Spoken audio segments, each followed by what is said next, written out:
to read a short story that I wrote. Inspired by this event. Okay. But before I get into that, so we went to club the Friday night. And this guy actually worked at the club, and his friend told me that he liked me, but he was shy. I feel like that should have been a red flag. So eventually we start talking. So it was more like a group discussion type of a thing. Me and Nemo actually never alone. So he was with his friend, I was with mine. And we spoke for a bit, but it was nothing of substance. It was just small talk basically. Anyway, I spent most of this night with this guy and he did not ask my number. And I refused to leave the club without this guy's number. When I look back now, I can realize this is probably not a good sign. But anyway, me being persistent, I stay in the club literally until the club closed. How desperate are you? How desperate? So the club is now closed. I don't have this guy's number. He didn't ask for my number. And I'm standing there with my friend trying to figure out what the hell am I going to do, because I don't know when I'm going to see him again. And obviously I can't keep going to club.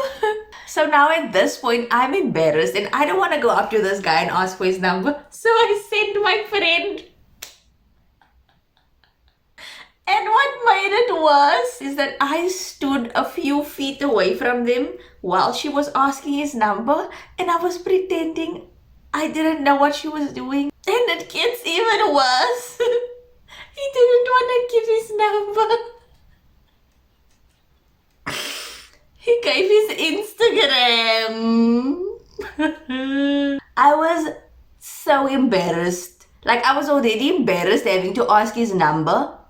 But now he gave me his Instagram. And obviously in Europe, like, WhatsApp is not a thing, but texting is. So the fact that he gave me his Instagram instead of his number was like him operating with caution.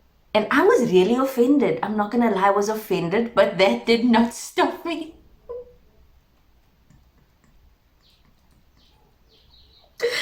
Whoa, I really wasn't okay, guys. Okay. So I DM him and we start speaking and getting to know each other. And right off the bat, I realized he was basically a fuckboy, and my gut was telling me to stay away from him. Like, I could feel that it was a bad idea, but I pushed through. Anyway, so I actually lived 2 hours from Paris and I was only there for the weekend. So I went back home the Sunday, and this guy and I continued speaking, and he eventually did give me his number. But still, like, I could feel that it's a bad idea.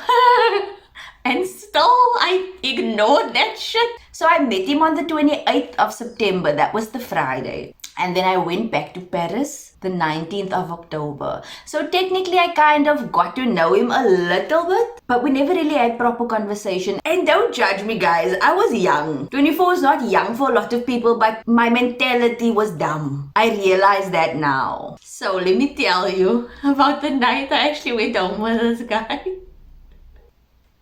I wrote a short story about this guy. Woo!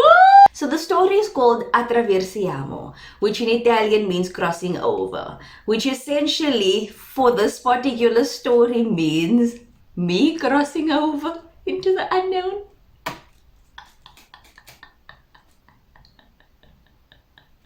Okay, so before I begin, this story basically starts with us leaving the club. So I went back to the club to meet him, and I hung out at the club until the club closed, and then I went home with him. Now that you guys are caught up, here we go. I remember it like it was yesterday. My nails dug into him as he took another turn. Do you trust me? He asked. I wanted to be polite and say yes, but being from South Africa, it just wasn't the case. It never was. I just met you. Why would I trust you? I snapped back involuntarily. If someone told me a year ago that I would go home with a stranger in Paris at 6 a.m. in the morning on a damn scooter, I would have said I'm not that dumb. But there I was, going God knows where with someone I just met. I took a leap of faith, I told myself. I was on a mission to find love, and what better place to start than the city of love? I was already imagining the stories we would tell our kids. Our story would be passed on. Our story would be passed on from generation to generation. By the way he rubbed my legs at each robot, clearly trying to warm them, I could tell he was sweet. We finally came to a halt, but I could not see much through the ginormous helmet, which seemed to be stuck. I remember this. Can you please help me take this off? I asked as I pulled and twisted. He looked at me and chuckled. Come here. Oh, why am I falling in love? As soon as we managed to get the helmet off, I heard the gentle murmur of water against the noise of the birds who were welcoming the new day. I was hypnotized. The water flowed whimsically, one of the most beautiful things I'd ever seen in my life. I was transported. The fresh air that dusk brought compelled me to take a deep breath. There was tranquility in the flowing of the water, and my face smiled at the gushing sounds against the rocks. It was the perfect start to the perfect love story. His arms hugged my waist from behind, accompanied by a gentle pick on my cheek. You ready? He whispered.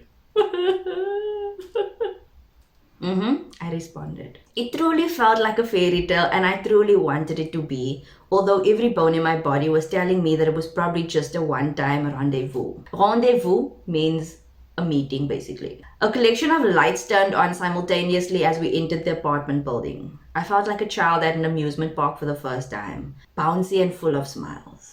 This excitement became cumbersome in the elevator as we gave each other half smiles every now and again. It was awkward AF. I think what happened is that we both were nervous. We never really had a conversation, and at that point we never spent time, just the two of us. So it was just weird vibes. So now we're in the elevator. I had a million thoughts running through my head. I knew this was not a movie, but what if it ended like one? And then I gave him a fake name. Marcelo was gawking at me, both confused and amused. What are you thinking about? He finally managed.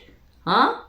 How far up is this apartment? I asked, trying to divert from my thoughts and the sharing of them. Just then the elevator stopped. Yay! I exclaimed reflexively. What was that? He looked puzzled. I leaped out of the elevator, just trying to dodge the conversation. Lead the way, monsieur. I was in my element. He hesitated for a moment before following. He probably regretted his choice. I'm a ball of energy, and I think sometimes people don't know how to respond to it, and I think this was one of those moments. Wait. I paused. Who do you live with? Only my mother, he answered casually. I felt my mouth dry up. I tried to swallow. Nothing. My spit was gone. Is your mother home? Yes, he said confidently. Don't worry, he said. She's very open-minded. Lord Jesus, I began to pray. He turned to me, locked my face in his hands and said, don't overthink it. That was it. Right then and there, I knew I was in trouble. I followed him like a puppy. So honestly, I've never shared this with anyone.